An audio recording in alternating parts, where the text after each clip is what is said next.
لائے کہے کہ ہمارا رب اللہ ہے، پھر اس پر جم جائے۔ ان پر فرشتوں کا نزول ہوتا ہے، نہ کوئی غم کرو نہ خوف، خوشیاں مناؤ جنت کی جس کا تم سے وعدہ کیا گیا تھا۔ اللہ کی ربوبیت پر اطمینان جب انسان کو ہو جاتا، میرا رب اللہ ہے، ربی اللہ، انسان کے لیے نہ کوئی کھٹکا، نہ کوئی خطرہ، نہ کوئی خوف، نہ کوئی حزن۔ جو کچھ ہو رہا ہے کس کے اذن سے ہو رہا ہے؟ اللہ کے اذن سے۔ اللہ کے اذن کے بغیر پتا تک نہیں ہلتا۔ یہ کوئی اندھا بہرا مادہ نہیں ہے جس سے مجھے کوئی خوف ہو۔ اندھا بھینسا چلا رہا ہو اس سے تو ڈرنے کا ہر انسان کو ڈرنا چاہیے، نہ معلوم کس کو ٹکر مار دے۔ لیکن نہیں، اس کائنات کو چلانے والا ایک سمیع و بصیر خدا ہے۔ وہ جو میرا دوست ہے، میرا ولی ہے۔ اللہ ولی الذین آمنوا یخرجہم من الظلمات الی النور۔ اللہ اہل ایمان کا ولی ہے، ساتھی ہے، پشت پناہ ہے، مددگار ہے، حمایتی ہے۔ بتائیے جسے یقین ہو جائے کہ اللہ میرا مددگار، اللہ میرا محافظ، اللہ میرا پشت پناہ، اللہ میرا حمایتی، اس کے لیے کوئی خوف ہوگا؟ اس سے کوئی ڈر ہوگا؟ میں مثال دیا کرتا ہوں ایک بہت سادہ، پنجاب کے دیہات کی۔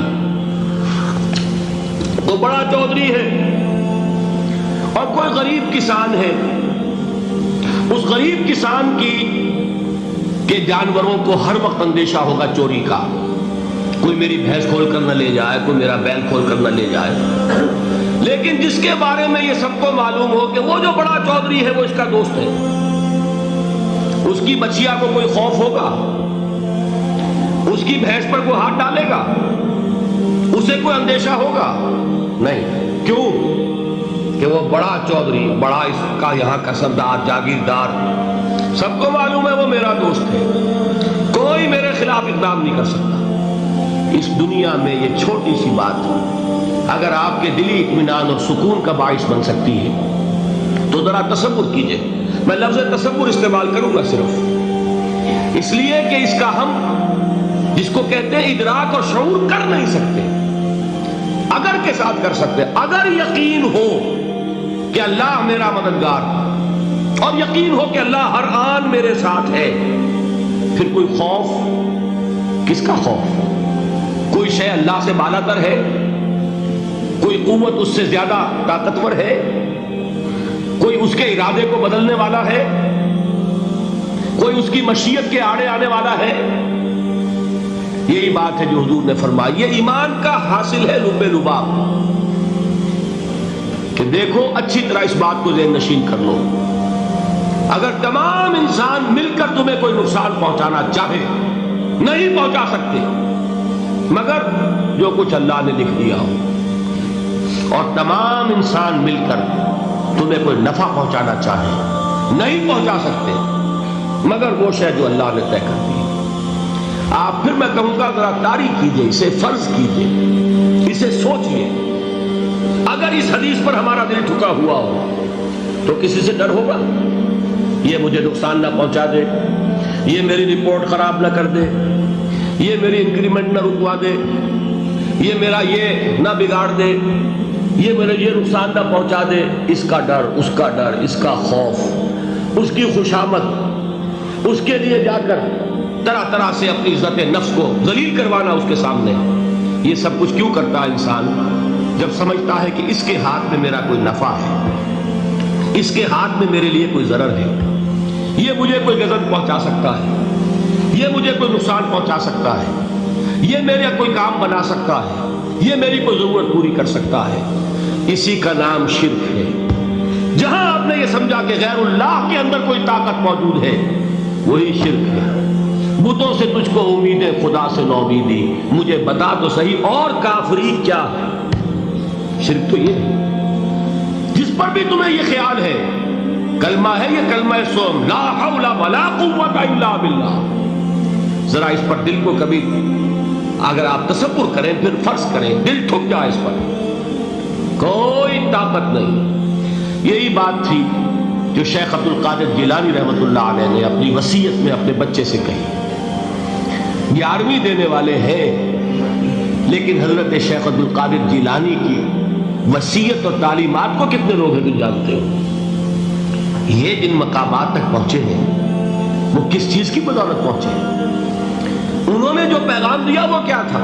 اے میرے بچے، جس طریقے سے قرآن مجید میں حضرت لقمان کی نصیحتیں جو ہے نقل کر دی گئی ہیں، میں یہ عرض کروں گا بالفرض اگر قرآن حضرت عبد القادر جیلانی کے بعد نازل ہوا ہوتا تو شیخ عبد القادر کی یہ نصیحتیں بھی قرآن میں درج ہوتی. اتنی اونچی نصیحتیں ہیں.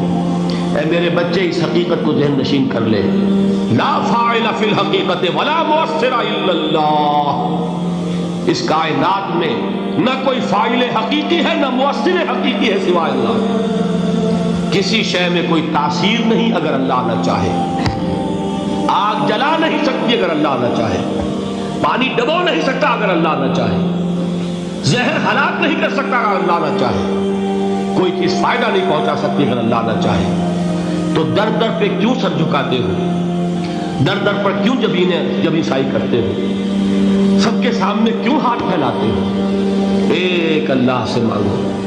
ایک اللہ کے سامنے زمین پر اپنی جبین رکھو. لا فاعل فی الحقیقت ولا مؤثر الا اللہ. نظر آتا ہے ہمیں کہ پانی پیاس بجھا دیتا ہے. پیاس بجھانے کی صلاحیت پانی میں نہیں ہے، اللہ کے اذن سے. کھانا بھوک مٹا دیتا ہے، بھوک مٹانے کی صلاحیت کھانے میں نہیں ہے، اذن رب میں. دیکھیے یہی یقین تھا. حضرت موسیٰ علیہ السلام کا واقعہ یاد کیجئے. سامنے سمندر آ گیا ہے، قوم دیکھتی ہے پیچھے کہ گرد و غبار کا طوفان ہے.